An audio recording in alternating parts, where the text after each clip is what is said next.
বার্ষিক পরীক্ষার শেষে গার্ডিয়ানদের একটাই কথা, সেটা কি? সেটা হলো প্রথম থেকে ঠিকমতো পড়লে রেজাল্ট আরও ভালো হতো। প্রতি বছর আমরা এটা দেখে আসছি, প্রতি বছর একই কথা আমরা শুনে আসছি। অ্যান্ড কি করলে এটার সমাধান পাওয়া যায় সেটাও আমরা বের করেছি।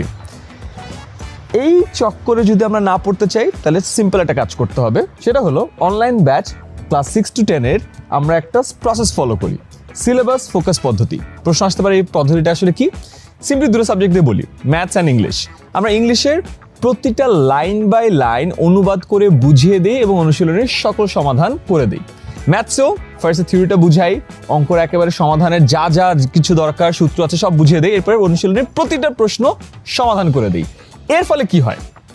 এর ফলে সব বিষয় সিলেবাস সময় মতো শেষ হয়, আর পরীক্ষার আগে যে স্ট্রাগলটা থাকে, যে চ্যালেঞ্জটা থাকে, যে অ্যাংজাইটিটা থাকে, সেটাও আর হয় না। দেশের 700-রও বেশি স্কুলের 1400-রও বেশি স্টুডেন্ট গত বছর আমাদের এই প্রসেস ফলো করেই ক্লাসে ফার্স্ট, সেকেন্ড, থার্ড হয়েছে, যাদের নিয়ে আমরা আমাদের কৃতি শিক্ষার্থী সংবর্ধনা করেছি। অ্যান্ড এটার জন্য আমরা এই বছরও সেম প্রসেসে স্টুডেন্টদেরকে পড়াবো। এটার জন্য আমাদের অনলাইন ব্যাচের প্রি বুকিং চলছে। আমি এই ভিডিওর কমেন্ট সেকশনে সেটার লিঙ্ক দিয়ে দিচ্ছি।